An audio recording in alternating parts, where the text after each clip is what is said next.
Good afternoon. Am I audible?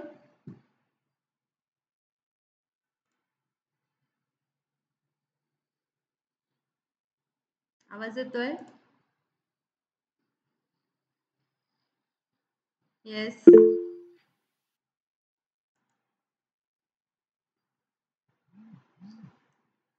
Okay.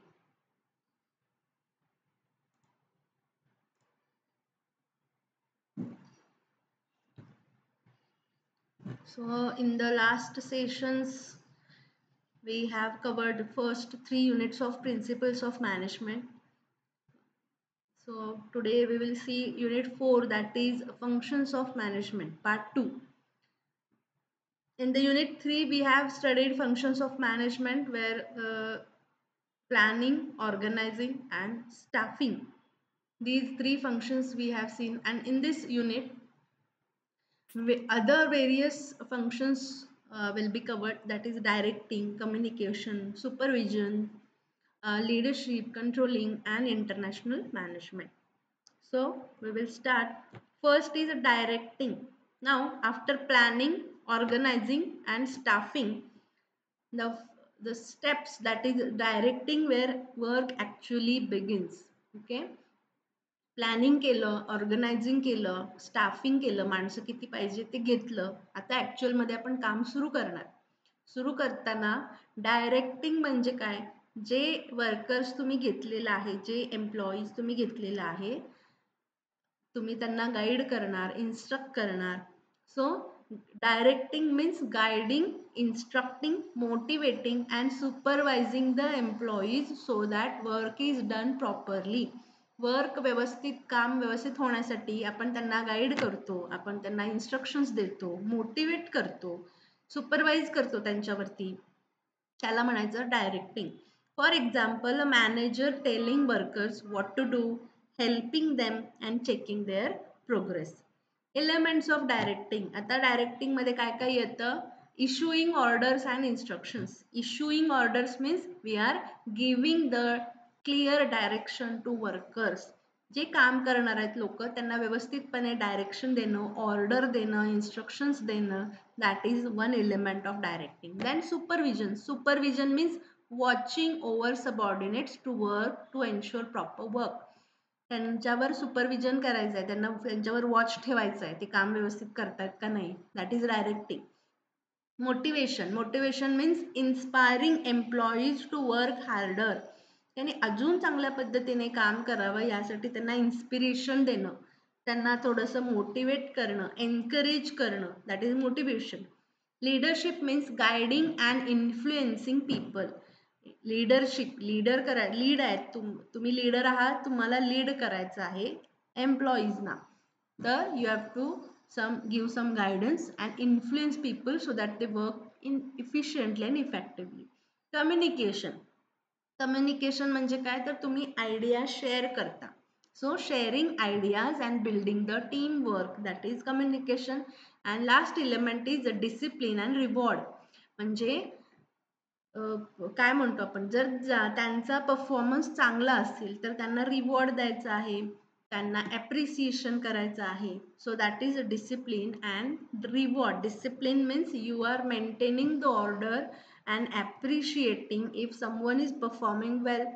So these are elements of directing. Next function is communication. Communication म्हणजे काय? तर आपण समोरच्या माणसाला काहीतरी सांगतोय, काहीतरी माहिती देतोय आणि त्याला ती समजली पाहिजे आणि त्याच्यावर त्यानं काम केलं पाहिजे, काहीतरी रिस्पॉन्ड केला पाहिजे आपल्याला. So communication means sharing information and understanding between the people. It helps manager and employees to work together to achieve the goals. जर आपण व्यवस्थित त्याला रूल्स सांगितले, कामाची पद्धत काय आहे व्यवस्थितपणे त्याला सांगितली, त्याला ती समजली, त्याला समजेल अशा भाषेमध्ये सांगितलं, तर तो काय करेल? चांगल्या पद्धतीने काम करेल. So when a manager explains new work rules to staff, that is a communication. So what is the importance of communication? Smooth working. Okay, म्हणजे सगळे डिपार्टमेंट एकमेकांबद्दल व्यवस्थित कम्युनिकेशन करत असतील, कोऑर्डिनेशन करत असतील तर काम स्मूथली होतं. जसं की काहीतरी प्रोडक्ट नवीन लॉन्च करायचं आहे तर प्रोडक्शन डिपार्टमेंट असेल, सेल्स डिपार्टमेंट असेल, HR डिपार्टमेंट, फायनान्स डिपार्टमेंट, प्रत्येकाने एकमेकांबरोबर कम्युनिकेशन केलं तर ते काम पूर्ण होणार आहे. क्विक डिसिजन्स, माहिती व्यवस्थित मिळाली तर मॅनेजर चांगल्या व्यवस्थित डिसिजन घेऊ शकतो, ते अप्लाय करू शकतो. So managers can take and apply decisions fast when information flows easily. Better planning म्हणजे proper communication help people understand the plans clearly. Communication तुमच्यामध्ये चांगलं असेल, तुम्हाला व्यवस्थित त्याला सांगता येते समोरच्याला, तर मग ते प्लॅन सुद्धा क्लिअरली त्यांना कळतात की नेमकं काय करायचं आहे. Higher productivity, so when employees understand their role they work better and faster. जर प्रत्येकाला त्याचं काम काय आहे ते व्यवस्थित कळालं, त्याला समजलं ते, तर तो चांगल्या पद्धतीने अजून काम करेल, फास्ट काम करेल, मग प्रोडक्टिव्हिटी वाढते. डेमोग्राफिक मॅनेजमेंट म्हणजे एम्प्लॉईज सुद्धा काय करतात, त्यांच्या आयडियाज फ्रीली शेअर करू शकतात. जर कम्युनिकेशन चांगलं असेल तर they can share their ideas and also if they have any complaint they can freely share their complaints. That is demographic management.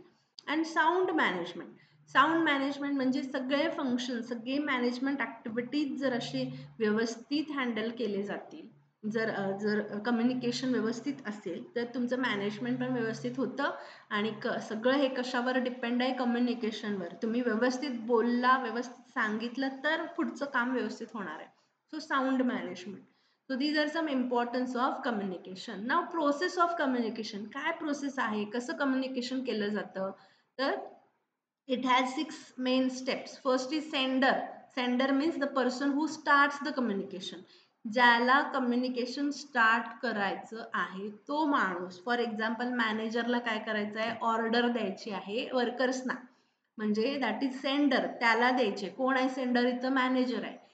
Second step is encoding. Encoding means sender changes the ideas into words or symbols.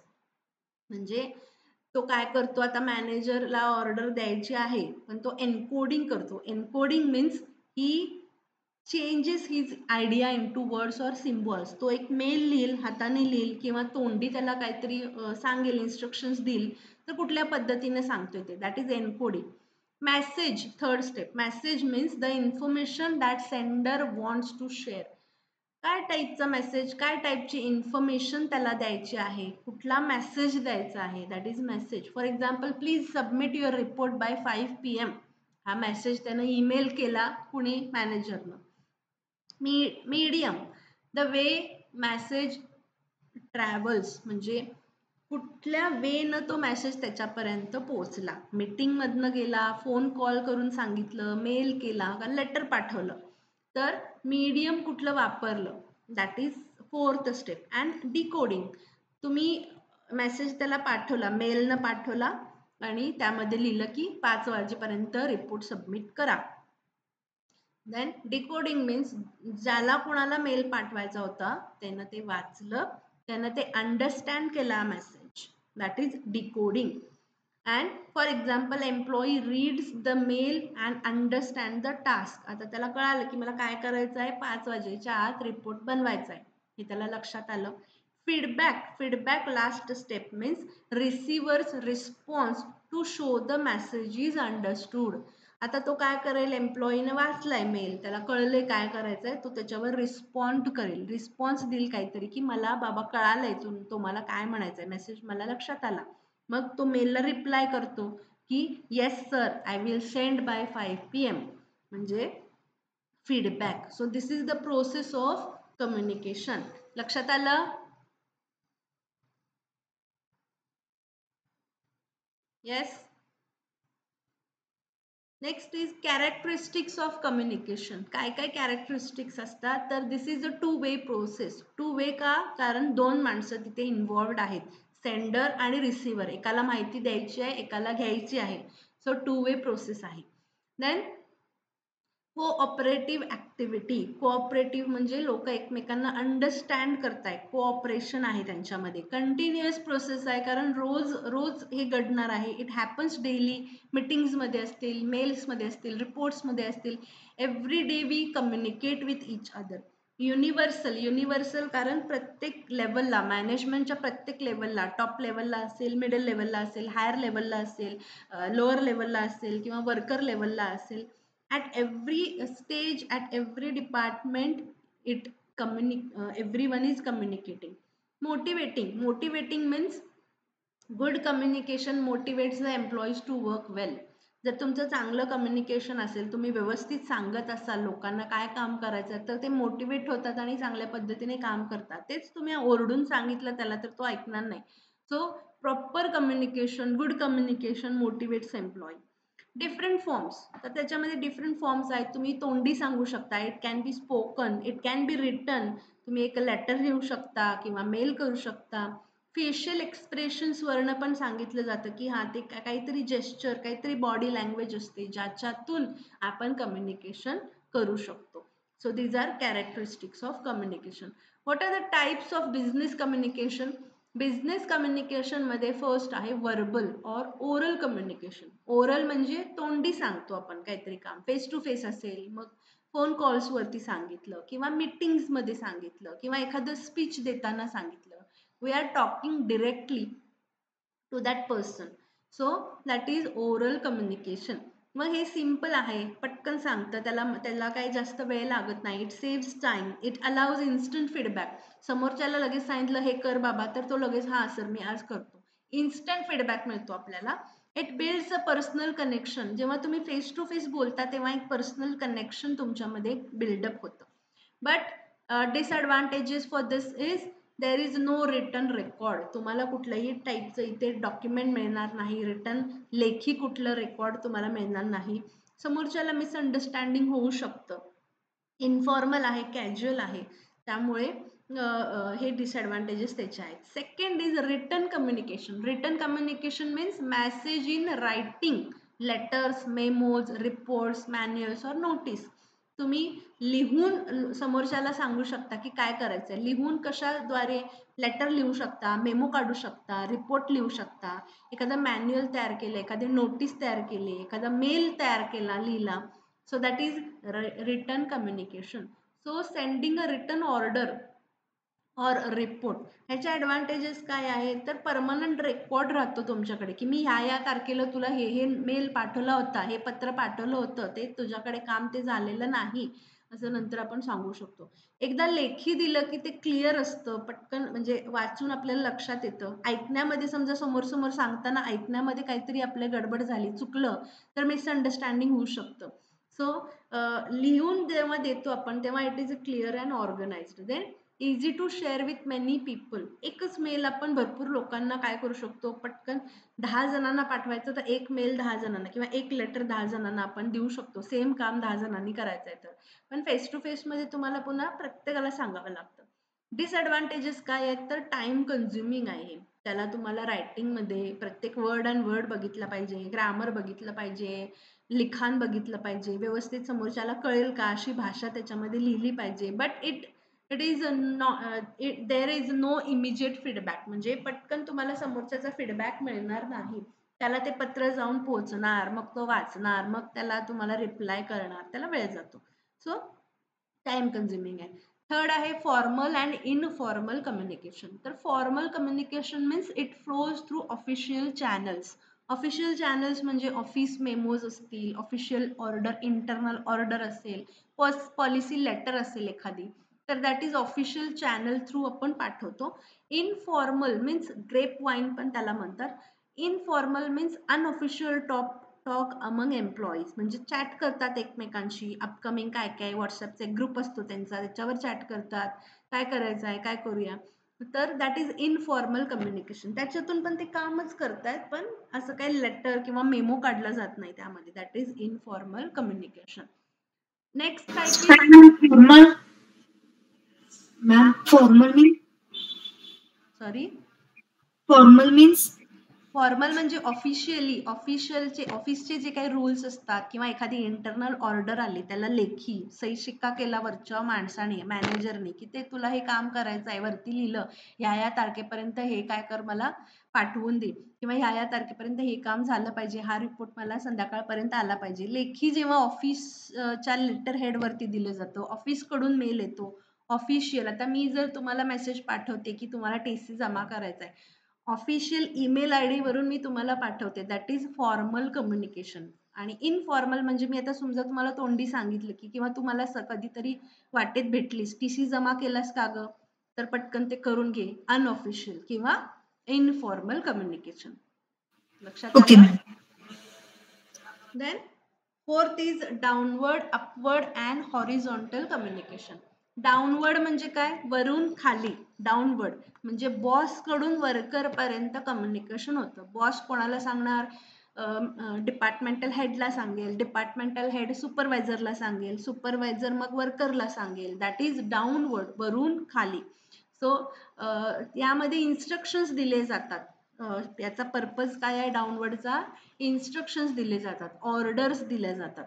Upward म्हणजे worker पासून boss पर्यंत. एखाद्या वर्करला काहीतरी complaint आहे किंवा काहीतरी त्याला reporting करायचं आहे, फीडबॅक द्यायचा आहे, तर तो त्याच्या सुपरवायझरला सांगेल, सुपरवायझर मग हेडला सांगेल, हेड मग बॉसला सांगेल किंवा सीईओ कोण असेल, मॅनेजिंग डायरेक्टर असेल किंवा असिस्टंट मॅनेजर असेल तर त्यांना, म्हणजे खालून वरती, वर्कर पासून मॅनेजर पर्यंत. मग वर्कर काय बॉसला ऑर्डर देणार आहे का, काय इन्स्ट्रक्शन्स देणार आहे का, नाही. तर तो काय करणार, काहीतरी इन्फॉर्म करायचा आहे, काहीतरी फीडबॅक द्यायचा आहे, काहीतरी सजेशन्स करायचं आहे, that is upward communication. Horizontal म्हणजे काय, तर एकाच लेवलला, बिटवीन सेम लेवल. म्हणजे आता 4 डिपार्टमेंट आहेत, प्रोडक्शन आणि फायनान्स डिपार्टमेंट आहे. प्रोडक्शन डिपार्टमेंटचा मॅनेजर आणि फायनान्स डिपार्टमेंटचा मॅनेजर ते एकमेकांशी बोलतायत, ते एकमेकांशी कम्युनिकेशन करतायत, दॅट इज हॉरिझॉन्टल. ते एकाच लेवलला काम करतात, दोघं पण मॅनेजरच आहेत. तर between 2 managers to coordinate the work, काम पूर्ण करण्यासाठी ते एकमेकांना बोलतात, दॅट इज हॉरिझॉन्टल कम्युनिकेशन. लक्षात आलं? हो ma'am. Okay. then next is 7 C's of communication. 7 C's communication मध्ये 7 C आहेत. First is clarity. तर तुमचं जे कम्युनिकेशन आहे ते सिम्पल असलं पाहिजे, it should be clear to understand, easy words असले पाहिजे जेणेकरून समोरच्याला ते कळेल. कम्प्लीटनेस. कम्प्लीटनेस म्हणजे त्यामध्ये पूर्ण डिटेल्स असले पाहिजेत, इन्क्लूड्स ऑल डिटेल्स, ज्यामध्ये तुम्हाला डेट, आता समजा एखादा वाढदिवस आहे आणि तुम्हाला लोकांना सांगायचं आहे, तुम्हाला व्हॉट्सअपला मेसेज टाकायचा आहे की या वाढदिवस आहे आणि वाढदिवसाला या, एवढंच टाकणार. त्यामध्ये मग लोकांना कसं कळणार कधी आहे, किती वाजता आहे, कुठे वाढदिवस सेलिब्रेट करणार, घरामध्ये करणार का हॉलमध्ये करणार आहे. तर पूर्ण डिटेल्स, कम्प्लीटनेस. एकच मिनिट.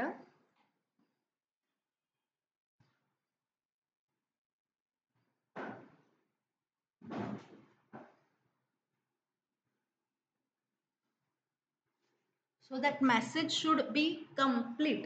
कन्साइजनेस म्हणजे काय, तर ते कम्युनिकेशन असं पाहिजे, तो मेसेज असा पाहिजे की तो it should B short and direct. उगाच फापट पसारा त्याच्यामध्ये घातलेला आहे, मेन काम काय आहे, मुद्दा कुठं आहे तेच कळत नाही. तर you should avoid long sentences, it should be concise, short and direct. Concreteness means काहीतरी फिगर्स ज्यामध्ये ऍड केले जातात, काही फॅक्ट्स ऍड केले जातात, त्याला म्हणायचं concreteness. Means profit increased by 10%.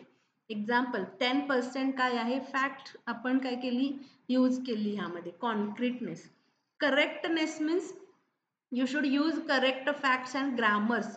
वेलांटी असेल, चुकले वेलांटी, उकार चुकलाय, काहीतरी एखादा काना द्यायचं चुकलाय किंवा स्पेलिंग चुकलंय, एखाद्या इंग्लिशमध्ये असेल तर स्पेलिंग चुकलेलं आहे, ग्रामर चुकलेलं आहे, तर मग त्या पूर्ण मेसेजचं काय होतं, चुकीचं मेसेज जाऊ शकतो, म्हणजे त्याचा पूर्ण मीनिंग त्याचं वेगळं होऊ शकतं. So correctness. courtesy means you should be polite and respectful while communicating with each other. म्हणजे तुम्हाला जर एखाद्याला मेसेज करायचा आहे, तर तुम्ही अशा गोष्टी वापरल्या पाहिजेत. काही पोलाइटनेस, काइंडली गो थ्रू दिस, किंवा प्लीज सबमिट द रिपोर्ट, किंवा तुम्ही जर रिपोर्ट सबमिट करताय तर sir, as per the communication I am submitting the report and kindly consider it and please let me know if any changes are required. अशा टाईपचे words, please, kindly, please do the needful, kindly consider the attachment, अशा polite गोष्टी तिथे वापरल्या गेल्या पाहिजेत. Go and check the report असं म्हणणार आहे का आपण बॉसला, तर त्याच्या आधी काहीतरी असे वर्ड्स वापरले पाहिजे जे पोलाइटफुल आणि रिस्पेक्टफुल असतील, किंवा रिस्पेक्टेड सर म्हणा, अशा गोष्टी. कन्सिडरेशन किंवा कन्सिस्टन्सी.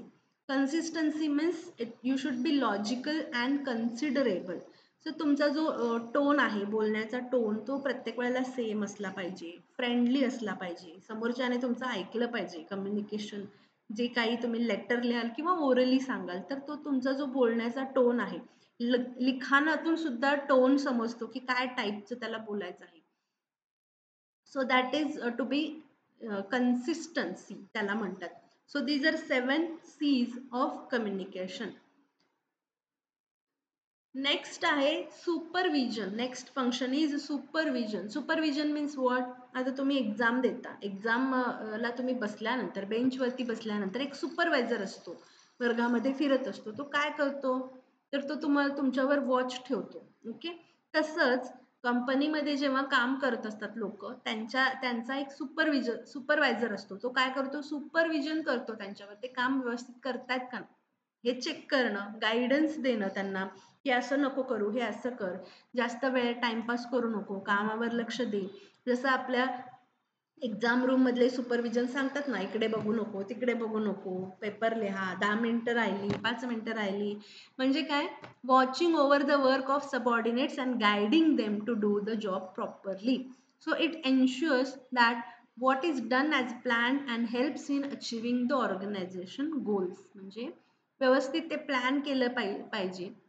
जर तुमचं प्लॅनिंग व्यवस्थित असेल तर काम व्यवस्थित होणार आहे आणि ऑर्गनायझेशनचा गोल आहे तो अचीव्ह होणार आहे. Then nature and features of supervision. आता काय काय फीचर्स असतात त्यामध्ये, काय काय येतं सुपरविजनमध्ये? गायडन्स. सो सुपरवायझर जो असेल तो काय करतो? डायरेक्शन देतो, गायडन्स देतो एम्प्लॉईजना while they work. Like example, telling a worker how to operate a new machine. नवीन मशीन आहे, कसं वापरायचं आहे हे सुपरवायझर सांगतोय त्या वर्करला. That is guidance. Control. Control means he should ensure that the work is completed according to plan. म्हणजे जसं आपण प्लॅन केला होता त्यानुसार सगळं चाललंय का नाही, त्यानुसारच झालं का नाही काम. म्हणजे आज सकाळी मी ह्याला सांगितलं होतं की 10 प्रोडक्ट आज तुला बनवायचे आहेत, तर त्याने संध्याकाळी तुम्ही 6 वाजता चेक करणार की त्याने 10 प्रोडक्ट तयार केले का नाही. That is controlling. He ensures that the work is completed according to plan. Then continuous process. Continuous process means supervision happens every day as long as work goes on. म्हणजे रोजच्या रोज, आज एक दिवस सांगितलं मग उद्यापासून काय बघायचंच नाही का? नाही. रोजच्या रोज सांगितलं पाहिजे की तुम्ही काम करा व्यवस्थित, हे असं करू नको, तसं करू नको. ते त्यांच्यावर तिथे एक राऊंड मारायचा, ते व्यवस्थित करतायत का नाही, का टाइमपास करतायत वर्कर्स, का गप्पा मारत बसलेत, हे बघावं लागतं. So that is continuous process. Personal contact. So it involves direct interaction between supervisor and employees. म्हणजे सुपरविजन असल्यामुळे त्यामध्ये जो सुपरवायझर आहे आणि वर्कर्स आहे त्यामध्ये एक इंटरॅक्शन डायरेक्टली तयार होतं. ऑल लेवल्स, प्रत्येक लेवलला सुपरविजन होतं. जसं की एक मी एक्झाम्पल सांगितलं, मशिनरीवर काम करणारा वर्कर आणि त्याचा सुपरवायझर, त्यामध्येच नाही तर टॉप लेवलच्या लोकांमध्ये पण, टॉप लेवल त्याच्या खालचा जो मॅनेजर असेल किंवा मॅनेजिंग डिरेक्टर आणि CEO यांच्यामध्ये पण सुपरविजन होतं. किंवा टॉप लेवलची लोक, मॅनेजमेंटची लोक ही मिडल लेवल डिपार्टमेंटल हेडला विचारतात व्यवस्थित चाललंय का नाही, काय प्रॉब्लेम आहे का, किती किती काम झालंय, काय रिपोर्टिंग आहे. आणि मग मिडल लेवलचा माणूस सुपरवायझरला सांगतो की असं असं झालेलं आहे आणि काय काय कामाची स्थिती काय आहे वगैरे. So all levels, it supervision it done all levels. Action oriented. So it converts plan into actual performance. तुम्ही प्लॅन केलाय आणि ॲक्च्युअलमध्ये माणसं आता काम करतायत आणि तुम्ही त्यांचा परफॉर्मन्स चेक करताय. That's why supervision is action oriented. What are the types of supervision? First is autocratic supervision किंवा ऑथॉरिटेरियन सुपरविजन. आता ऑटोक्रॅटिक म्हणजे काय? ऑटोक्रॅटिकचा अर्थ काय? तुम्हाला सगळ्यात सोपं एक्झाम्पल म्हणजे हिटलर. हिटलर जो होता तो ऑटोक्रॅटिक सुपरवायझर होता. म्हणजे काय? तर तो स्ट्रिक्ट ऑर्डर्स जो देतो सुपरवायझर, स्ट्रिक्ट ऑर्डर्स द्यायच्या आणि ते वर्करनं केलंच पाहिजे काम. Okay, so workers have no freedom. वर्कर्सला तिथे स्वतःचं मत मांडायला किंवा त्याला काय वाटतंय, त्याला येणार आहे का हे तिथं सांगायचं नाही. तिथला त्याला फ्रीडम नाही. That is autocratic. Boss is always right. Autocratic supervision. For example, in military training, order must be followed exactly what as per said by the supervisor. So it is useful when workers are new or discipline is needed. Autocratic supervision तुम्ही आता management मध्ये कधी वापरू शकता? जेव्हा workers नवीन join झालेत किंवा ते कामाची टाळाटाळ करतायत, काहीतरी मिसबिहेव करतायत, मिसकंडक्ट करतायत, तुम्हाला त्यांच्यामध्ये शिस्त लावायची आहे त्यांना, तर तुम्ही अशी ऑटोक्रॅटिक सुपरविजन त्या वेळेला वापरू शकता. पण याचे लिमिटेशन असे आहेत की workers may feel fair and loose interest. त्यांना भीती वाटते, त्यांना भीती वाटू शकते आणि त्यांचा इंटरेस्ट जो आहे कामामधला तो कमी कमी होत जाऊ शकतो या सुपरविजनमुळे. नेक्स्ट आहे laissez faire or free range supervision. Laissez faire म्हणजे काय? Subordinates get full freedom to work in their own way. म्हणजे वर्कर्सनेच ठरवायचं आहे की कसं काम करायचं आहे, त्यांचं त्यांनी डिसिजन घ्यायचं आहे, त्यांना पूर्ण फ्रीडम आहे त्यांना कुठल्या प्रकारे काम करायचं आहे ते. So supervisor interferes very little. Supervisor खूप जास्त म्हणजे क्लोज सुपरविजन ठेवत नाही, कमीत कमी सुपरविजन त्यामध्ये ठेवतो आणि पूर्ण सबऑर्डिनेट्स किंवा वर्कर्स असतील त्यांना पूर्ण फ्रीडम आहे, काम कसं करायचं त्यांनी ठरवायचं आहे. सो एक्झाम्पल, आता समजा मला सांगितलं की मी टाइम टेबल एक फायनल केलेला आहे, पण आमचे जे डायरेक्टर आहेत त्यांनी काय सांगितलंय की बाकीची जी कामं आहेत ती पण झाली पाहिजेत ह्याबरोबर आणि हे जे लेक्चर्स आहेत ते कम्प्लीट झाले पाहिजेत. मग ते तुम्ही तुमच्या वेळेनुसार तुम्हाला जसं कन्व्हिनियंट आहे त्यानुसार घ्या. म्हणजे मला पूर्ण फ्रीडम आहे की मी कधी लेक्चर कुठलं घेणार आणि मुलांना कशा पद्धतीने मी शिकवणार. So that is full freedom of work. For example, research lab scientist working independently. आता लॅब सायंटिस्ट असतात ते त्यांच्या हिशोबाने त्याच्यावर रिसर्च करत असतात. त्यांना कोणी सांगतं की असं रिसर्च कर तसा रिसर्च कर, त्यांना ज्या गोष्टीवरती स्टडी करायचं त्या गोष्टीवरती ते इंडिपेंडेंटली वर्क करतात. हे कुठे युजफुल आहे? Where the employees are skilled and responsible. मॅनेजमेंटमध्ये जर यूज करायचं असेल तर जिथे एम्प्लॉई खरंच स्किल्ड आहेत, नॉलेजेबल आहेत आणि रिस्पॉन्सिबल आहेत, त्यांना माहिती आपण काय काम करायचं आणि कसं करायचं आहे, त्या ठिकाणी आपण हे लेझीज फेअर सुपरविजन वापरू शकतो. But limitation is it may lead to confusion and lack of control. Confuse होऊ शकतो आपण पण, म्हणजे ॲज अ सुपरवायझर पण आणि वर्कर्स पण कन्फ्यूज होऊ शकतात की कुठलं काम करू मी, कधी करू, कोणाला जर त्याला व्यवस्थित लक्षात येत नसेल तर, आणि कंट्रोलिंग होत नाही. म्हणजे आपण ठरवलं होतं, आपला जो प्लॅन होता त्यानुसार काम सुरू आहे का नाही हे आपल्याला तिथे कंट्रोलिंग त्यांच्यावर ठेवता येत नाही. Third is democratic supervision. आता डेमोक्रॅटिक म्हणजे काय?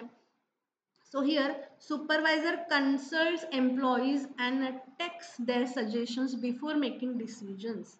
म्हणजे एम्प्लॉईज बरोबर आपण काय करतो? कम्युनिकेशन करतो, त्यांना पण विचारतो की तुम्हाला काय वाटते, त्यांना डिसिजन मेकिंग मध्ये आपण इन्व्हॉल्व करून घेतो. जसं की समजा एखाद्या कंपनीमध्ये काहीतरी नवीन सुरू करायचं आहे, एखादा प्रोडक्ट सुरू करायचा आहे किंवा एखादं काहीतरी बिल्डिंग बांधायची आहे आणि आपण वॉचमनला जाऊन वॉचमनला बोलवलं, काय वाटतंय तुला, आपण पण करूया का असं, तुझं काय मत आहे. मग त्याला पण थोडं काय होतं की माझं मत विचारात घेतलं जातं, म्हणजे त्यांचं थोडंसं सॅटिस्फॅक्शन वाढतं. प्रत्येकाला विचारलं की टीम वर्क वाढतं. म्हणजे 10 एम्प्लॉईज मॅनेजर लेवलला काम करतात, प्रत्येकाला विचारलं तुला काय वाटतंय, तुझ्या काय आयडिया आहेत, तर अशा पद्धतीने प्रत्येकाकडून आपण सजेशन्स घेतले आणि मग त्याच्यावर काम केलं. प्रत्येकाला डिसिजन मेकिंग मध्ये इन्व्हॉल्व करून घ्यायचं. That is democratic supervision. Democratic सुपरविजनचं एक्झाम्पल काय आहे? Team meeting to discuss how to meet target. Target meet करायचे. टार्गेट ह्या मंथमध्ये मला 10% माझे सेल्स वाढले पाहिजेत, त्यासाठी काय करता येईल? प्रत्येकाचं सजेशन घेतलं. that is democratic supervision. It is useful to build teamwork, morale, and job satisfaction. But it takes more time for decision making. वेळ जातो या मीटिंग मध्ये, प्रत्येकाचं सजेशन्स घ्यायचं, त्याच्यावर विचार करायचा, त्याच्यावर काम करायचं, टाइम कन्झ्युमिंग आहे. Fourth is bureaucratic supervision. Bureaucratic means it is based on strict rules and regulations. कंपनीचे जे काही स्ट्रिक्ट रूल्स आहेत ते सगळ्यांनी फॉलो करायलाच पाहिजे. जसं की समजा एखाद्या ऑर्गनायझेशनमध्ये लेट मार्क असतो बघा, 10:30 ते 6 टायमिंग आहे. 10:30 नंतर तू आलीस तर तुला लेट मार्क बसणार. एका महिन्यामध्ये 3 लेट मार्क अलाउड आहेत. चौथा लेट मार्क बसला की तुझा पगार एका दिवसाचा कट होणार. तर हे प्रत्येकासाठी, एकाच मुलीसाठी असं असणार आहे का? नाही. जे कोणी ऑर्गनायझेशन मध्ये सगळे एम्प्लॉईज आहेत त्या सगळ्यांसाठी ते सगळे रूल्स फॉलो करावेच लागतील. So bureaucratic supervision is based on strict rules and regulations and everyone must follow the set procedures exactly. तुम्ही असं म्हणू शकत नाही की मी 10:30 ला टायमिंग आहे पण मी 10:31 ला समजा आले, 10:30 ला पर्यंत तुम्ही फेस करू शकता किंवा थंब करू शकता. 10:31 म्हणजे एकच मिनिट लेट आले, 1 मिनिटासाठी पण मला असं करणार का तुम्ही? असं विचारू शकत नाही. You have to strictly follow that rules. For example, government offices with fixed processes. आता गव्हर्नमेंट ऑफिस असेल तर त्यांची काहीतरी प्रोसेस असते. जसं की आपल्याला आता आपलं पण स्टेट युनिव्हर्सिटी आहे. एंट्रन्स मध्ये तुम्हाला पास व्हायलाच लागेल तरच ऍडमिशन मिळेल. एंट्रन्स मध्ये तुम्हाला मेरिट मध्ये यावं लागेल. ऍडमिशन घेण्यासाठी इथे यायला लागेल. त्यासाठी कुठले कुठले डॉक्युमेंट्स आहेत? ग्रॅज्युएशनचं मार्कशीट हे पाहिजेच. म्हणजे फिक्स्ड प्रोसेस जे काय आहे त्यानुसार काम चालतं. सो का युजफुल आहे हे?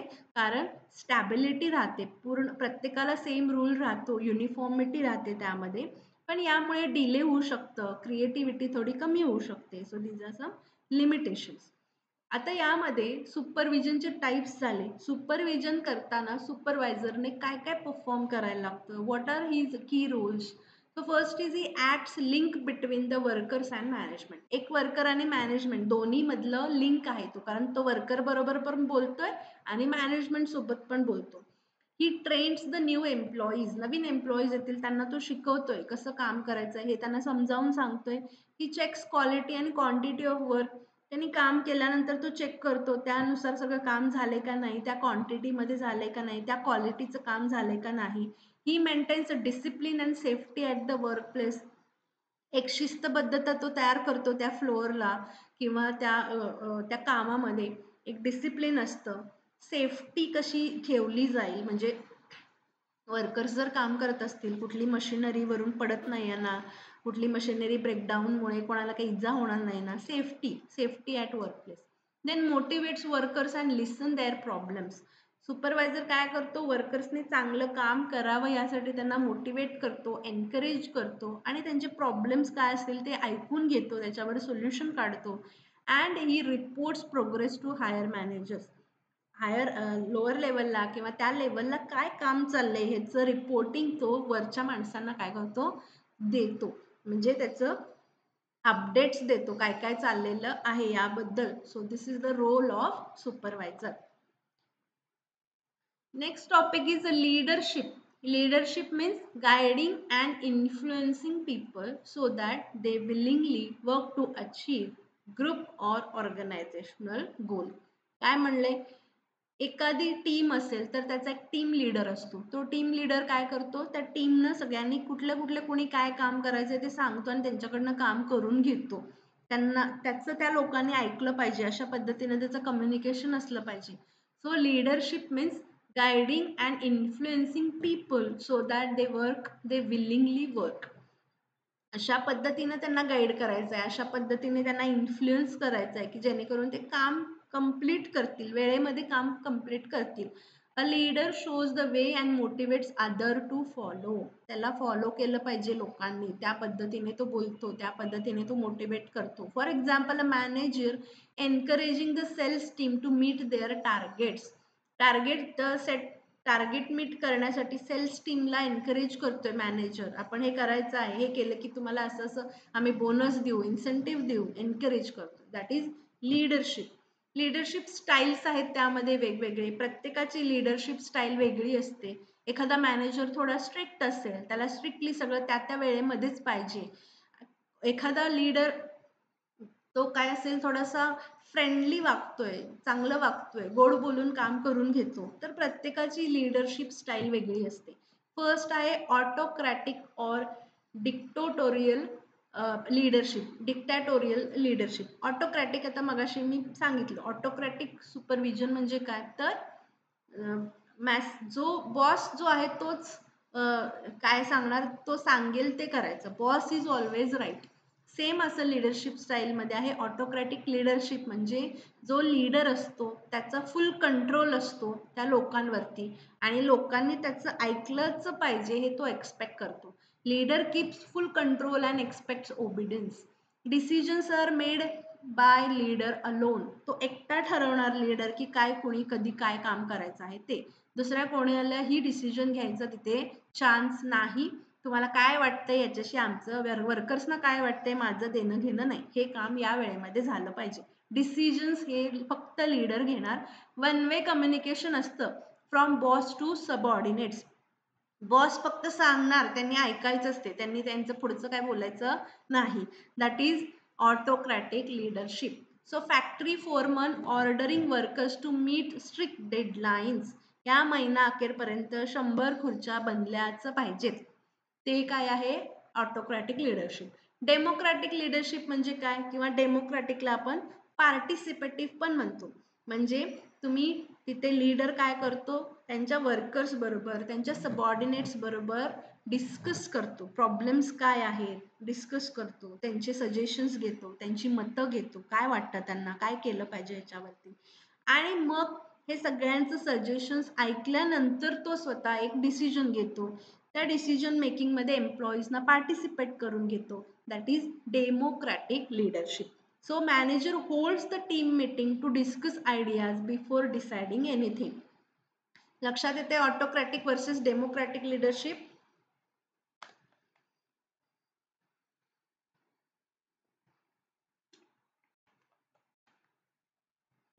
येस मॅम, त्या ऑटोक्रॅटिक मध्ये फक्त तो लीडर असतो तो फक्त हे करतो का, म्हणजे त्यांच्यामध्ये इन्व्हॉल्व पण होतोय ना वर्कर्स बरोबर? इन्व्हॉल्व तो होत नाही, फक्त ऑर्डर देतो. हिटलर. आणि ओके, आणि डेमोक्रॅटिक मध्ये काय मग?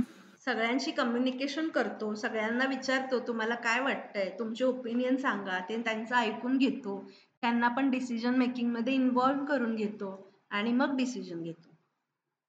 Okay ma'am.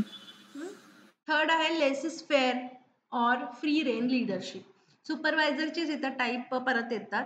So laissez faire means leader gives maximum freedom to employees. म्हणजे पूर्णपणे लीडर काय करतो, त्या वर्कर्सवरती सोडून देतो की तुम्ही ठरवा तुम्हाला कसं काम करायचं आहे. जसं की आता बघा वर्क फ्रॉम होम आलेलं आहे सगळीकडे. वर्क फ्रॉम होम म्हणजे काय, तर वर्कर्सने त्या एम्प्लॉईजने ठरवायचं की कुठल्या वेळेमध्ये काय काम करायचं आहे. तो एखादा म्हणेल मी सकाळी लवकर उठून करतो, एखादा म्हणेल मी रात्री बसून काम करतो, दिवसभर मला फॅमिली बरोबर टाइम स्पेंड करायचा आहे. तर मॅक्सिमम फ्रीडम दिलं जातं एम्प्लॉईजना. तुम्ही ठरवा पण ते काम वेळेत पूर्ण झालं पाहिजे. So employees make decisions and work independently. The leader act as a guide और facilitator, not a strict boss. Strict boss सारखा तो यूज होत नाही, म्हणजे तो रोल प्ले करत नाही. तो ॲज अ गाईड, तुमचा एक मेंटॉर आहे, एक तुम्हाला कोणतरी फॅसिलिटेटर आहे, अशा पद्धतीने तो तिथे काय करतो, लीड करतो ती team. Bureaucratic means leader follows a fixed rules and procedure strictly, focus is on discipline and order. शिस्तबद्धता त्याला म्हणायचं ब्युरोक्रॅटिक.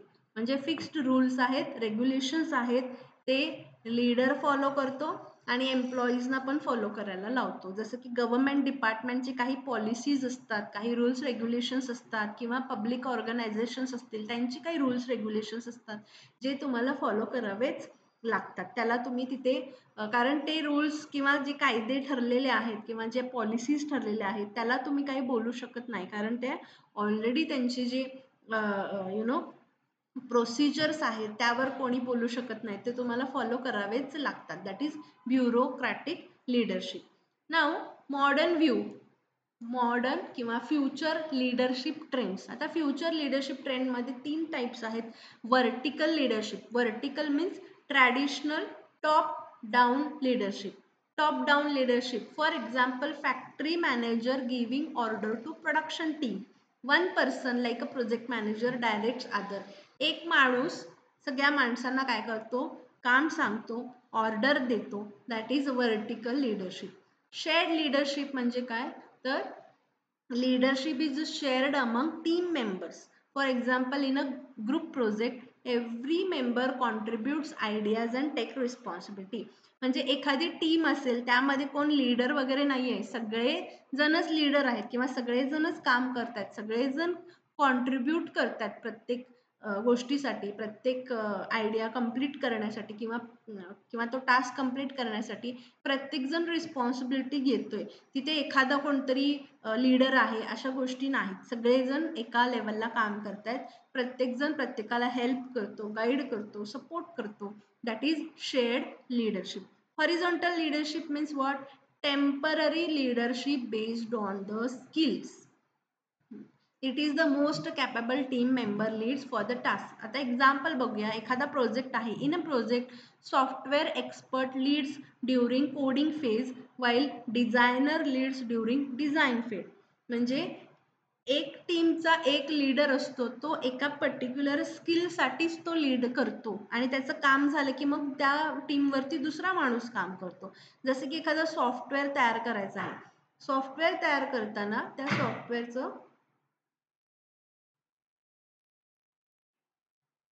सॉफ्टवेअर बनवायचं आहे आपल्याला, तर त्या सॉफ्टवेअरचं कोडिंगचं काम चालू आहे. तर कोडिंगचं काम चालताना जो कोणी एखादा एक्सपर्ट असेल, सॉफ्टवेअरमधला एक्सपर्ट, तो त्यांना लीड करेल. त्यांचं ते कोडिंगचं काम होऊपर्यंत तो लीड करेल. आणि त्यानंतर डिझायनिंग करायचं आहे. वेबसाईट कशी दिसली पाहिजे, बाहेरून सॉफ्टवेअर कसं दिसलं पाहिजे, कुठे कुठला टॅब असला पाहिजे. डिझाईन फेजमध्ये तर डिझायनर, वेबसाईट डिझायनर असेल तर तो त्यावेळेला लीड करेल. म्हणजे हॉरिझॉन्टल लीडरशिप. टेम्पररी लीडरशिप असतात, त्या त्या टास्कनुसार लीडर्स चेंज होतात. So these are some future leadership trends. लक्षात येत आहे?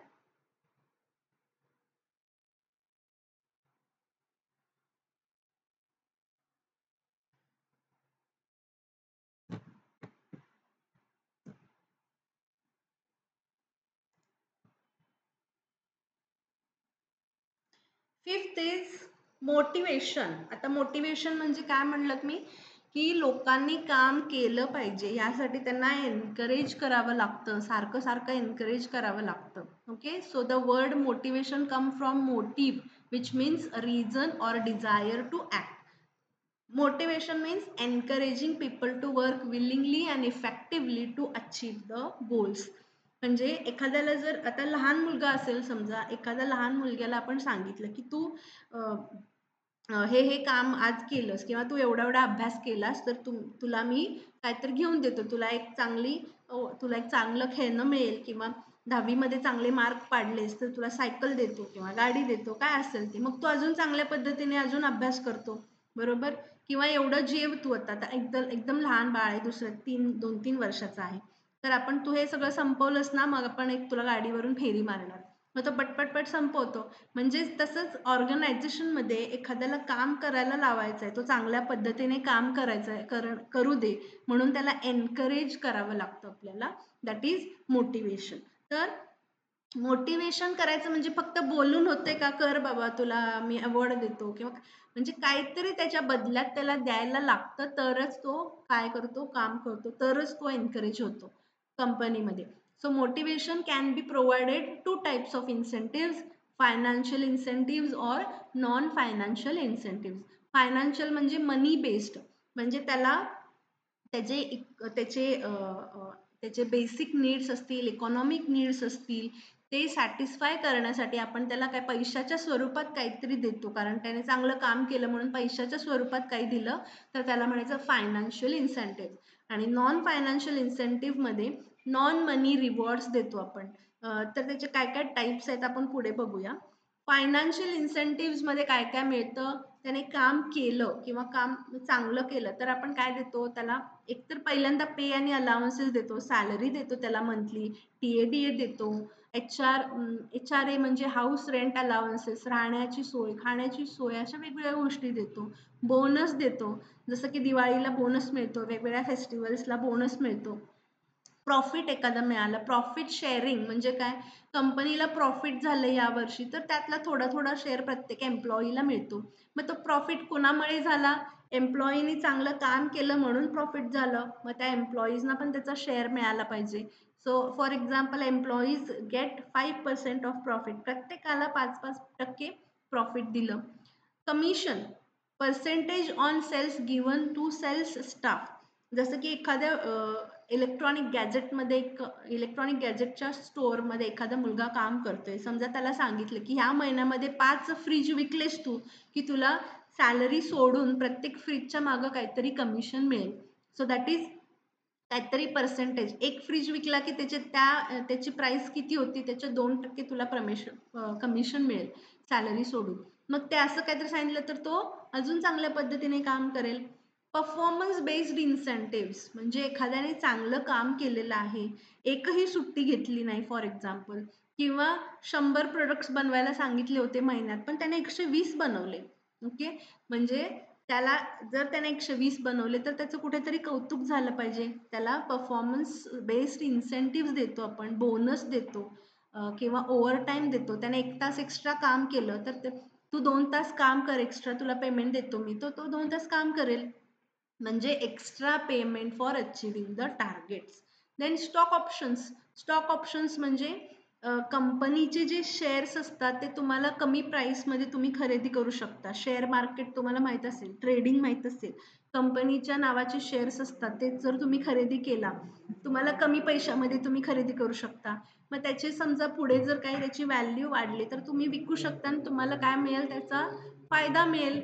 So these are money based incentive, म्हणजे पैशाच्या स्वरूपामध्ये आपण त्यांना काहीतरी देतो म्हणून ते चांगल्या पद्धतीने काम करतात, किंवा त्यांना हे मिळेल या हे मिळतंय, आपल्याला चांगलं काम केलं तर मिळतंय असं कळालं तर ते अजून चांगल्या पद्धतीने मोटिवेट होतात आणि काम करतात. आता याच्या उलट non money rewards or non financial incentive means what, तर पैसे नाहीत पण अजून कुठल्या कुठल्या गोष्टीमधून आपण त्यांना मोटिवेट करू शकतो. फॉर एक्झाम्पल स्टेटसमध्ये चांगलं काम केलं म्हणून त्याला रँक त्याची वाढवणं, पोझिशन वाढवणं, जसं की प्रमोशन मिळालं, समजा एखाद्याला प्रमोशन मिळालं म्हणजे त्याचं काहीतरी कुठेतरी रेकग्निशन झालं. दुसरा टाईप आहे प्रेज और रेकग्निशन. काही लोकांना पैसा नको असतो फक्त, म्हणजे तू चांगलं काम केलेस हे घे 1000 रुपयांनी जा, त्याला त्याच्यामध्ये कौतुक वाटत नाही, पण कुणीतरी माझं काम ॲप्रिसिएशन करावं मला कोणीतरी, किंवा माझं कौतुक करावं कोणीतरी असं वाटत असतं, त्याला त्याच्यामध्ये समाधान असतं. So appreciation for good work, जसं की एखाद्या एम्प्लॉईला employee of the month award दिला तर त्याला मिळाला म्हणून बाकीचे पण त्याच्याकडे बघून काय म्हणतील, मी पण चांगलं काम केलं तर मला पुढच्या महिन्यात मला पण employee of the month award मिळेल, मग बाकीचे पण चांगले काम करतात. ग्रुप इन्सेंटिव्ह, समजा एखाद्या ग्रुपनं चांगलं काम केलं, एखाद्या ग्रुपला चांगलं सेल झाला ह्या महिन्यामध्ये, तर त्यांना कुठली तरी एखादी ट्रिप अरेंज करून देणं, त्यांना एखादा वेगळा बोनस देणं, काहीतरी कुपन्स देणं, जेणेकरून जा तुम्ही खरेदी करा या मार्केटमध्ये जाऊन, फ्री कुपन्स मिळतात.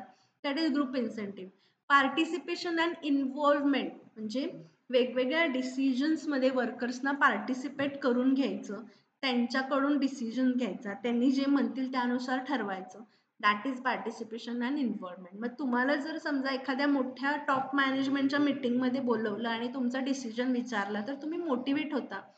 देन अपॉर्च्युनिटी फॉर ग्रोथ, तुम्हाला कुठल्या तरी ट्रेनिंग प्रोग्रामला वरच्या पोस्टसाठी पाठवलं जातं, काहीतरी नवीन शिकायला तुम्हाला पाठवलं जातं, करिअर डेव्हलपमेंट होते, ते सुद्धा एक टाईपचं इन्सेंटिव्ह आहे जेणेकरून एम्प्लॉई मोटिवेट होतात.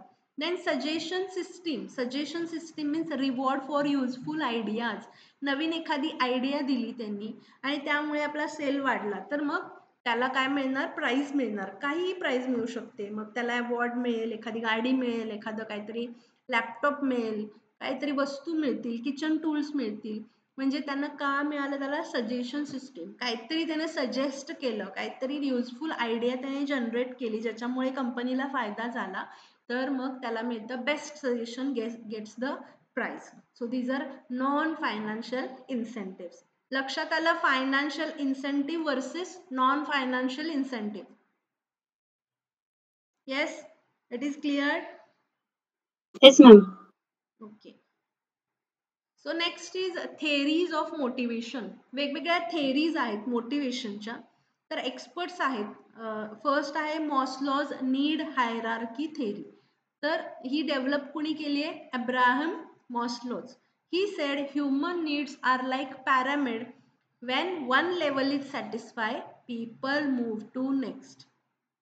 माणूस कधीही समाधानी नसतो, कधीही सॅटिस्फाय नसतो. त्याला जे पाहिजे ते मिळालं की त्याच्यापेक्षा मोठं काहीतरी त्याला पाहिजे असतं.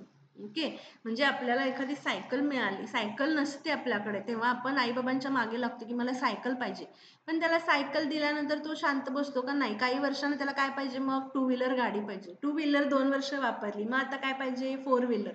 म्हणजे ह्युमन बिईंग जे असतात ते कधीही सॅटिस्फाय नसतात. जेव्हा त्यांची एक लेवल सॅटिस्फाय ते होतात, तेव्हा ते दुसऱ्या लेवलला जातात. तर यामध्ये 5 काय आहेत? स्टेप्स आहेत. कशा नीड्स चेंज होत जातात. पहिल्या आहे बेसिक नीड्स. बेसिक नीड्समध्ये पहिलं फिजिओलॉजिकल नीड्स. फिजिओलॉजिकल म्हणजे अन्न, वस्त्र, निवारा, हे तर सगळ्यांना पाहिजे. ही सगळ्यांची नीडच आहे. नीड बेस्ड थेरी आहे ही, म्हणून आपण नीड्स बघतो कसे चेंज होतात. त्यानंतर सेफ्टी नीड्स पाहिजेत. सिक्युरिटी पाहिजे त्याला. सिक्युरिटी म्हणजे एखादं पूर आला, महापूर आला किंवा भूकंप झाला, पाऊस आला किंवा वरून काहीतरी गळतंय, तर त्याची त्याला सेफ्टी पाहिजे. सगळीकडनं सिक्युरिटी पाहिजे, त्याला काही नुकसान होता कामा नये. मग त्यानंतर त्याला पुढे अजून ती सॅटिस्फाय झाल्यानंतर त्याला काय पाहिजे असतं? बिलॉंगिंगनेस अँड लव्ह नीड्स. माणूस जो आहे, ह्युमन बिईंग जो आहे, तो एकटा राहू शकत नाही. त्याला रिलेशनशिप पाहिजे, फॅमिली पाहिजे, फ्रेंड्स पाहिजे, लाईफ पार्टनर पाहिजे, लव्ह पाहिजे. म्हणजे तो एकटा राहील, आयसोलेट माणूस जर असेल तर तो सुखी राहू शकत नाही किंवा तो सॅटिस्फाय राहू शकत नाही. त्याला लाईफमध्ये थोडेसे बिलॉंगिंगनेस म्हणा किंवा सायकोलॉजिकल नीड्स आहेत, हे त्याला रिलेशनशिप्स पाहिजेत. तो एकटा राहू शकत नाही. आता त्यानंतर त्याच्या पुढच्या नीड्स काय असतात? तर एस्टीम नीड्स. एस्टीम नीड्स म्हणजे Prestige and feeling of accomplishment. म्हणजे त्याला असं प्राऊड फील होतं की मी काहीतरी अचीव केलंय, मी काय हे काम पूर्ण केलंय. म्हणजे समजा तुम्हाला एखादी परीक्षा पास व्हायची होती, MBA ला ऍडमिशन घ्यायचं होतं, तर तुम्हाला ते एस्टीम नीड्स असतात की येस मी केलं, मला हे करायचं आहे आणि हे मी करून दाखवलं. देन त्यानंतर पण तुम्ही सॅटिस्फाय होत नाही. त्यानंतर तुम्हाला सेल्फ ॲक्च्युअलायझेशन म्हणजे काय? तर achieving one's full potential including creative activities. म्हणजे तुम्ही या मोठ्या पोस्टला जाऊन पोचता तरी तुम्हाला वाटतं की लोकांनी मला ओळखलं पाहिजे, लोकांनी मला माझं कौतुक केलं पाहिजे, मला ॲप्रिसिएशन केलं पाहिजे. सेल्फ ॲक्च्युअलायझेशन किंवा तुम्ही त्या सेल्फ ॲक्च्युअलायझेशन म्हणजे तुम्हाला कळते की मी कुठल्या पोस्टला आहे, मी मोठ्या पोस्टला काम करतोय, मी एखाद्या चांगल्या पोस्टला काम करतोय आणि लोक मला काय करतायत, विचारतायत लोक मला माझ्या काय म्हणतो त्याला, ओळखतायत मला लोक. तर त्या लेवलचे जे सॅटिस्फॅक्शन आहे ते वेगळं असतं. अशा प्रकारे नीड्स आपल्या वेळच्या वेळी काय होतात? चेंज होत जातात. नेक्स्ट थेरी आहे हझबर्ग्स 2 फॅक्टर थेरी. हझबर्ग्स 2 फॅक्टर थेरीमध्ये काय सांगितलंय? 2 टाईपचे फॅक्टर्स असतात मोटिवेशनसाठी. म्हणजे हायजीन फॅक्टर आणि मोटिवेटर फॅक्टर. आता हायजीन फॅक्टर म्हणजे काय? तर ह्या ज्या काही गोष्टी दिलेल्या आहेत त्या असतील तुमच्या वर्किंग कंडिशनमध्ये तर तुम्ही काय अति सॅटिस्फाय होत नाही. पण ह्या जर गोष्टी नसतील तर मग तुम्ही डिससॅटिस्फाय होता. म्हणजे तुम्हाला सॅलरी तर पाहिजे, कामाच्या इथे स्टेटस पाहिजे, सिक्युरिटी पाहिजे, वर्किंग कंडिशन्स चांगल्या पाहिजेत, एक चांगलं रिलेशनशिप मॅनेजर बरोबर, वर्कर्स बरोबर पाहिजे. हे असेल. आता पगार देतोय म्हणजे काय लय सॅटिस्फाय होतो का माणूस? नाही. पण पगारच नसेल तर मग डिससॅटिस्फाय होणार. जसं की आपण एखाद्या हॉटेलमध्ये जेवायला जातोय, आपण एक्सपेक्ट करतो की इथे मला जेवण मिळेल. आता आतमध्ये गेल्यावर आपण जेवल्यानंतर काय खूप आपण सॅटिस्फाय होतो का? नाही. मी एक्सपेक्ट केलेलंच इथे जेवण असणार आहे.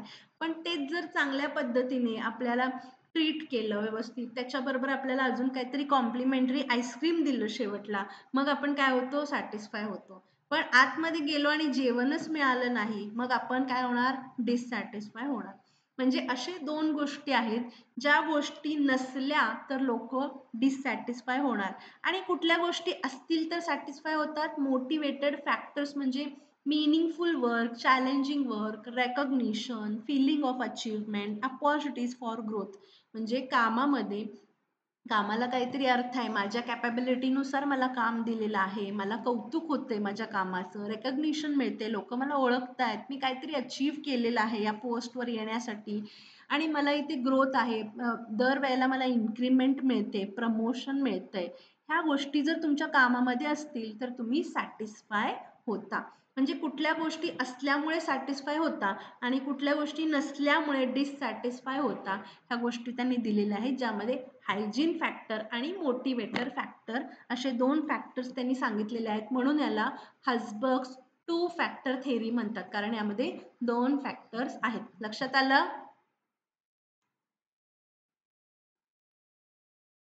Yes ma'am. Yes ma'am. Okay.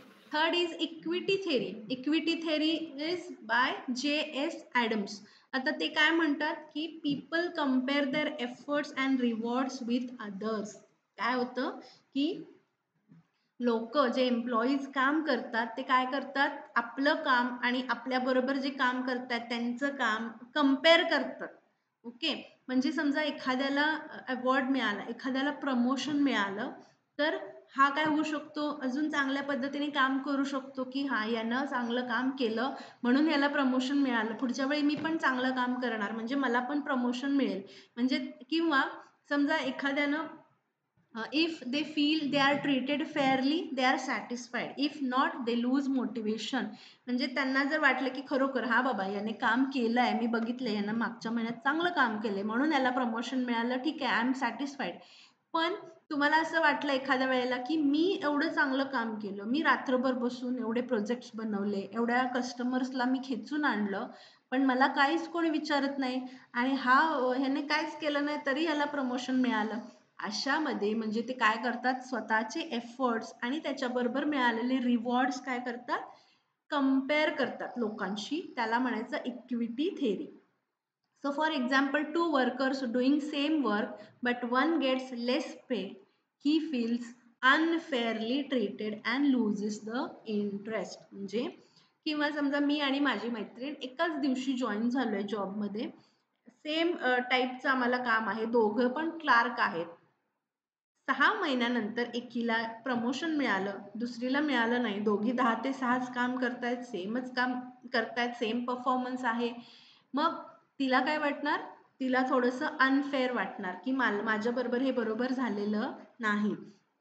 तिचा इंटरेस्ट कमी कमी होतो आणि मग शेवटी ती जॉब सोडून जाते.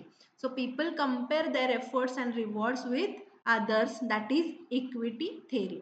Next is expectancy theory. आता एक्सपेक्टन्सी या वर्डमध्येच आहे की लोक काय एक्सपेक्ट करतात, 3 गोष्टी ते एक्सपेक्ट करतात.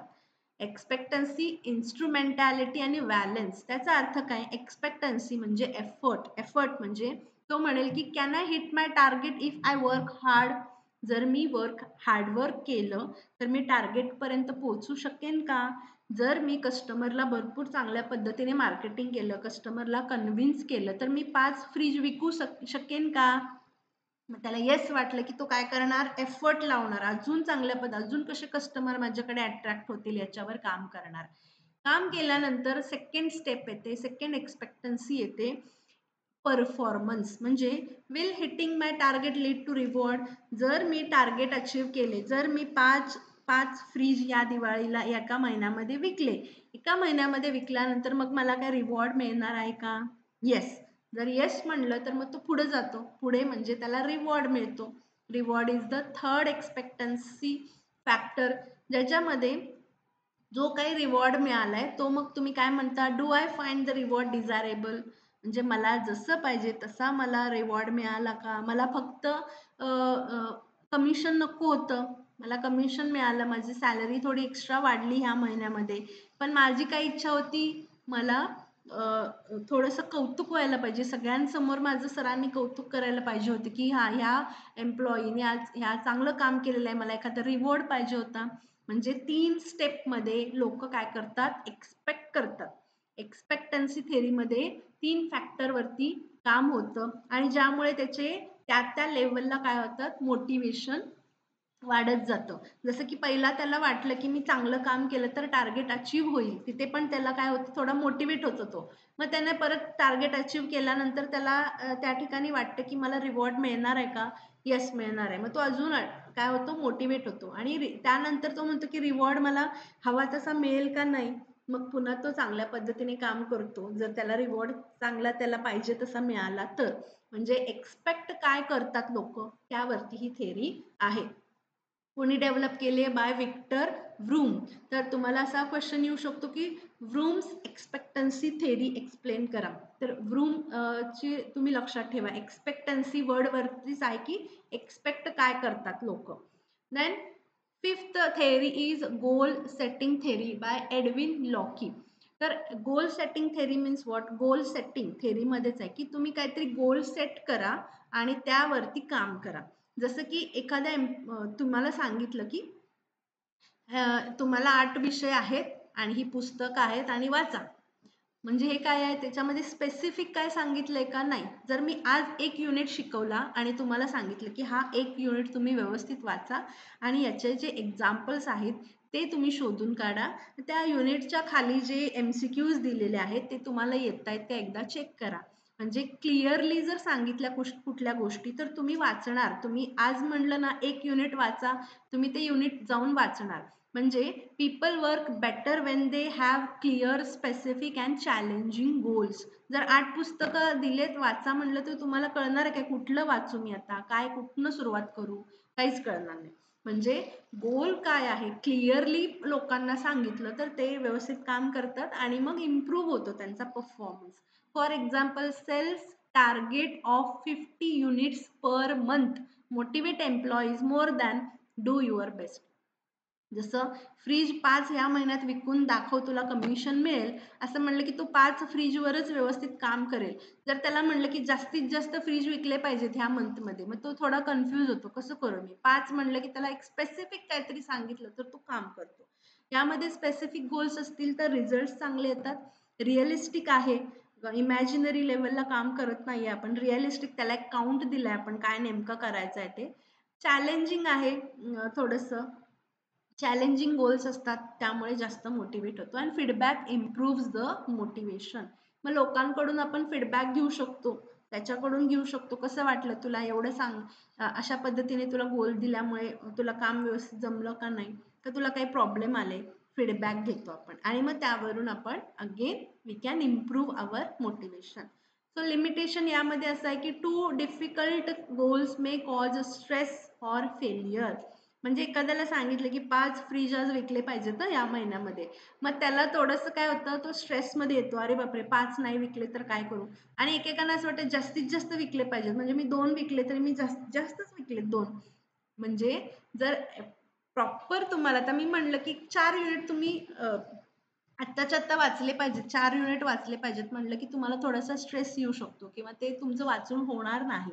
तर असे काही गोल्स, याचं लिमिटेशन हेच आहे की too difficult goals may cause stress or failure. Then sixth theory आहे theory X and theory Y. It is developed by Douglas McGregor. McGregor काय म्हणतो की त्यामध्ये 2 व्ह्यूज आहेत, ह्युमन नेचरमध्ये 2 व्ह्यूज आहेत. एक आहे की थेरी एक्स नावाची माणसं असतात, थेरी एक्स टाईपची माणसं असतात आणि थेरी वायची पण माणसं असतात. आता थेरी एक्स म्हणजे काय, ज्यामध्ये लोक काम टाळतात, त्यांना काम करायला आवडत नाही, त्यांना टाइमपास करायला आवडतो, ते आळशी असतात, ते रिस्पॉन्सिबिलिटी घेत नाहीत, तर त्यांना काही फरक पडत नाही, त्या आरामात त्यांचं सगळं चाललेलं असतं.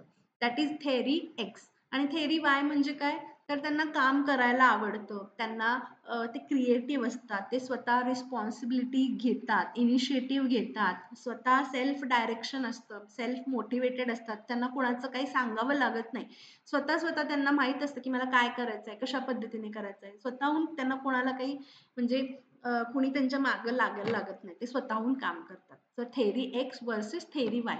आता थेरी एक्सची लोक असतील अशी, म्हणजे ज्यांना काम करायला आवडत नाही, जे आळशी आहेत, टाळाटाळ करतात कामाची, त्या लोकांना तुम्ही काय करणार, कशा पद्धतीने हँडल करणार, तर तुम्हाला त्यांच्यावर स्ट्रिक्ट सुपरविजन ठेवावं लागतं. जसं ऑटोक्रॅटिक लिडरशिप स्टाईल वापरावी लागणार ह्यांना. काही वेळेला त्यांना पनिशमेंट द्यावी लागेल, तुम्हाला टाईट कंट्रोलिंग ठेवावं लागेल. का नाही झालं खुलासा द्या, का केलं नाहीस तू, तुझा 1 दिवसाचा पगार कट होणार, म्हणजे पनिशमेंट.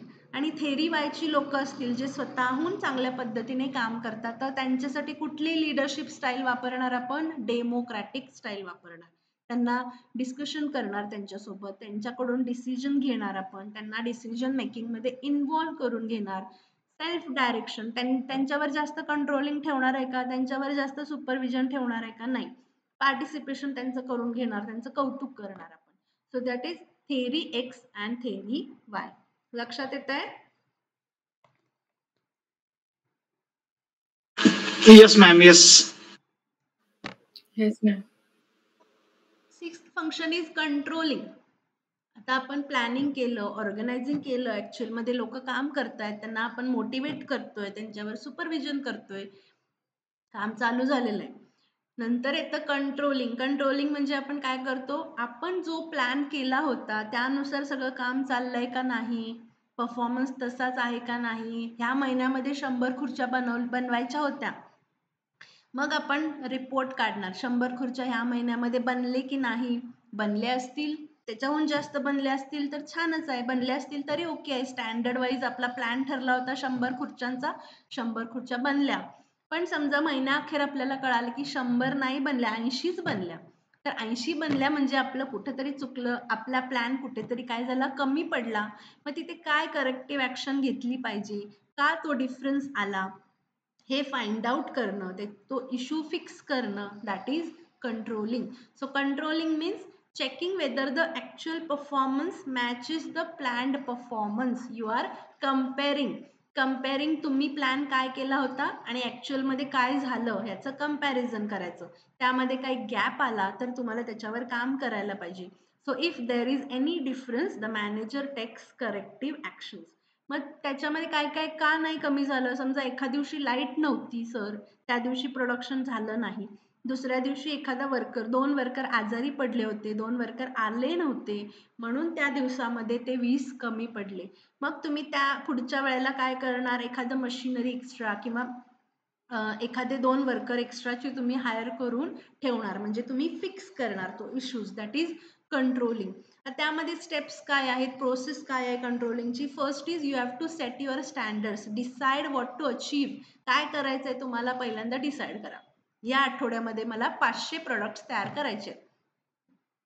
मेजरिंग ऍक्च्युअल परफॉर्मन्स, महिन्यानंतर, एका महिन्यानंतर तुम्ही ऍक्च्युअल परफॉर्मन्स काय होता ते चेक करणार. Means you are collecting the data on actual results. 500 बनवायचे होते, किती बनले, 450च बनले. Then third step is comparing the performance. You are comparing actual with standard. Standard काय होतं, 500 बनले किती, 450. गॅप कितीचा आहे, 50चा. 50 कमी पडले products. Now finding causes of deviation. Deviation म्हणजे तो गॅप जो आलेला आहे ते का झालं, त्याचे रिझन्स फाइंड आउट करायचे. That is finding the causes. म्हणजे मशीन ब्रेकडाऊन झाली होती, अब्सेंटिझम होतं, एम्प्लॉई आले नाहीत कामावरती, मशीन बंद पडलं होतं, लाईट नव्हती, असे काही reasons. And fifth step is taking corrective actions. Taking corrective actions means take steps to fit it.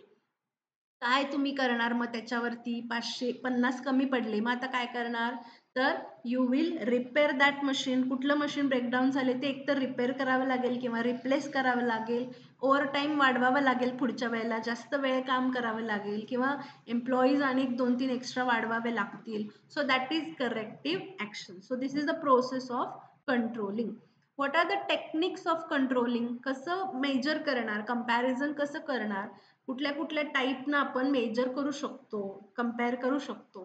So that is first is a traditional controls किंवा फायनान्शियल कंट्रोल्स. त्यावरून फर्स्ट आहे बजेटरी कंट्रोल. बजेटरी कंट्रोल म्हणजे काय, budget किती होता आणि ॲक्च्युअलमध्ये तुम्ही किती स्पेंड केलं ह्याचं कम्पेअर केल्यानंतर पण तुमच्या लक्षात येतं की आपल्या प्लॅननुसार झालं का नाही. म्हणजे मार्केटिंग बजेट होतं माझं 50,000 पण खर्च झाला 60,000, म्हणजे 10,000 आपण एक्स्ट्रा खर्च केले. मग त्याच्यावर आता काय करणार ॲक्शन, म्हणजे बजेटरी कंट्रोलवरती पण आपण कंपॅरिझन करू शकतो. किंवा cost control. Cost control means check the production cost don't rise unnecessarily. म्हणजे प्रोडक्शन कॉस्ट आपण ठरवली आहे, समजा एक प्रोडक्ट तयार करायला मला 10 रुपये खर्च येतोय आणि मार्केटमध्ये मी ते 15 रुपयाला किंवा 20 रुपयाला विकणार आहे, तर प्रोडक्शन खर्च, जो प्रोडक्शनचा खर्च आहे 10 रुपये, तो मला कसा कमीत कमी करता येईल, तो वाढवायचा नाही आहे. तो 11 रुपये 12 रुपये झाला की मग इकडं मार्केट प्राइस पण आपल्याला वाढणार, पण कॉम्पिटिटर्स पण आपले तोच प्रोडक्ट 20 रुपयात विकतात, मग आपण 22 रुपयाला ठेवला तर लोक घेतील का. म्हणजे प्रोडक्शन कॉस्ट जितकं कमी करता येईल तितकं आपल्याला ते पुढे चांगलं जातं. मग कशी करायची, मटेरियल जे आहे ते वेस्ट कमीत कमी झालं पाहिजे. मटेरियल प्रोडक्ट करतानाच चांगल्या क्वालिटीचे करा की त्याच्यामध्ये काय होणार नाही, क्वालिटी कमी झाली तर तो रिजेक्ट होणार नाही प्रोडक्ट किंवा तुमचे रॉ मटेरियल वेस्ट होणार नाही. Cost control, that is technique of controlling.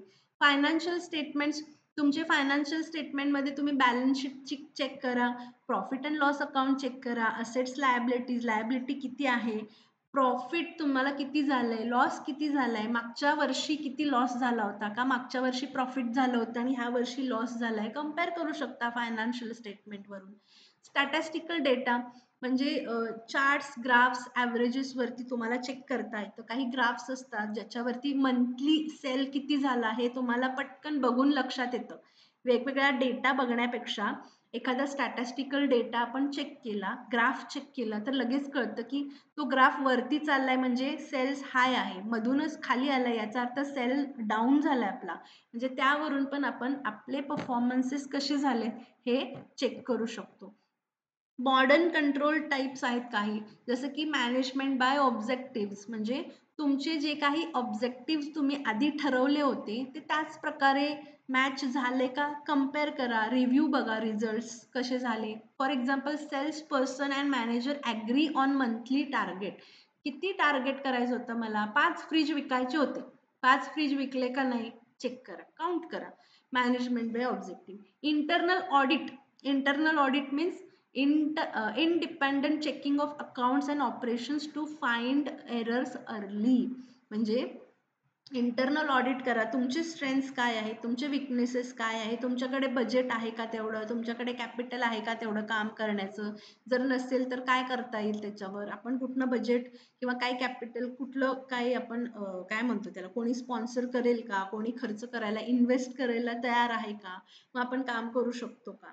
That break even point म्हणजे काय, break even analysis. Break even analysis म्हणजे अशा कुठल्या गोष्टीला, अशा कुठल्या स्टँडर्डला आपण जाऊ शकतो जिथं आपल्याला प्रॉफिट पण होणार नाही आणि लॉस पण होणार नाही. म्हणजे एक प्रोडक्ट बनवायला 10 रुपये खर्च होतो, जर 10 रुपये आणि त्याला पॅकेजिंगला सगळं मिळून एक 12 रुपये खर्च आला आपल्याला, 12 रुपयालाच आपण प्रोडक्ट विकला, म्हणजे 12चाच खर्च आला आणि 12लाच विकला, आपल्याला त्यात काय प्रॉफिट झालं का, नाही, पण लॉस तर झाला का, नाही.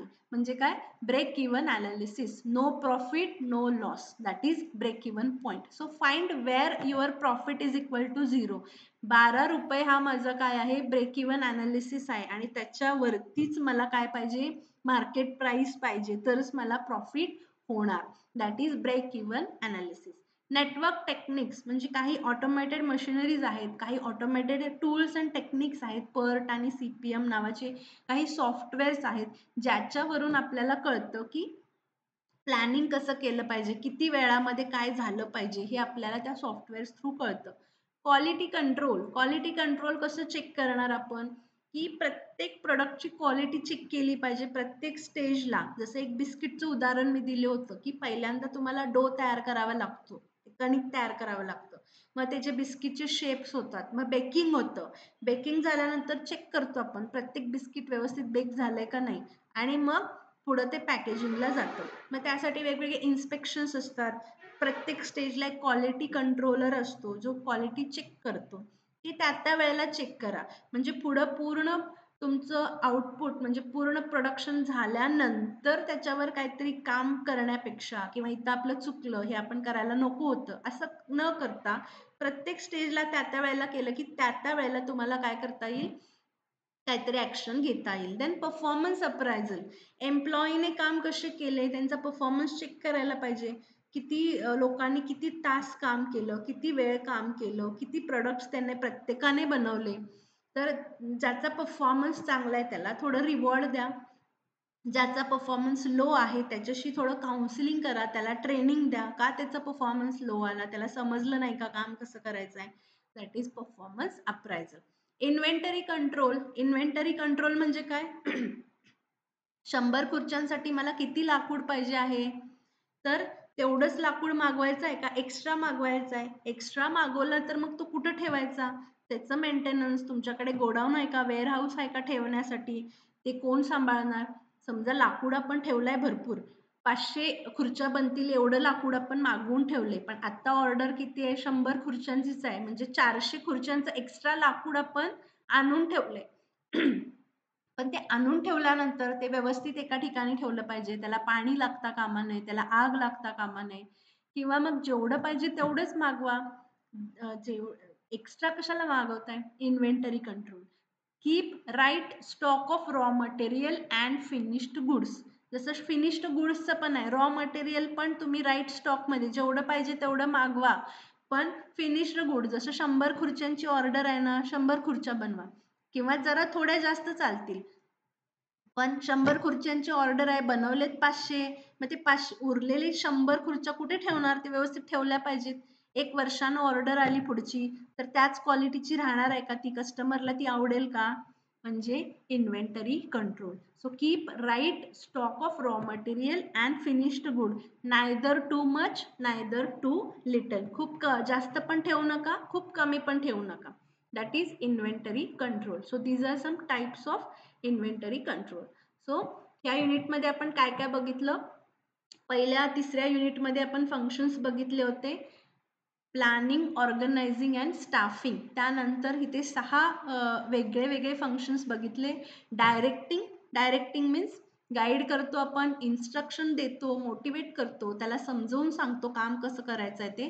कम्युनिकेशन करतो, आपली माहिती त्यांना शेअर करतो, समजावून सांगतो. सुपरविजन, त्यांच्यावर वॉच ठेवतो आपण, काम करतायत का नाही व्यवस्थित, करत नसतील तर त्यांना पुन्हा गायडन्स करतो. लीडरशिप म्हणजे लोकांनी त्याचं ऐकलं पाहिजे अशा पद्धतीने आपण त्यांना फॉलो करायला लावतो लोकांना. Influencing people to work willingly. Motivation म्हणजे इन्स्पायर करायचं आहे, एनकरेज करायचं आहे त्यांना, त्यांनी चांगलं काम केलं पाहिजे, त्यांनी त्यांचं बेस्ट दिलं पाहिजे, म्हणून एनकरेज करणं, that is motivation. And controlling means checking and correcting the performance. काम झाल्यानंतर किंवा काम सुरू असताना प्रत्येक स्टेजला चेक करा आपल्या प्लॅननुसार चाललंय का नाही. जर चाललं नसेल तर मग त्याच्यावर काहीतरी तुम्हाला ॲक्शन घेतली पाहिजे. That is correcting performance. So I hope you understood everything. सगळे पॉईंट्स यामध्ये मी कव्हर केलेले आहेत. 4था युनिट इथे संपला. दॅट मीन्स जो हा फर्स्ट सब्जेक्ट होता, प्रिन्सिपल्स ऑफ मॅनेजमेंट, खूपच बेसिक, MBAचा सगळ्यात बेसिक टॉपिक कुठला असेल तर तो हा आहे, principles of management, which is covered today. I hope I have tried to add a simple language and many examples. जेव्हा आपण एक्झाम्पल्स देऊन शिकवतो तेव्हा ते समजायला थोडंसं सोपं जातं. So I hope understand. तुम्हाला काही डाऊट्स असतील तर तुम्ही विचारा.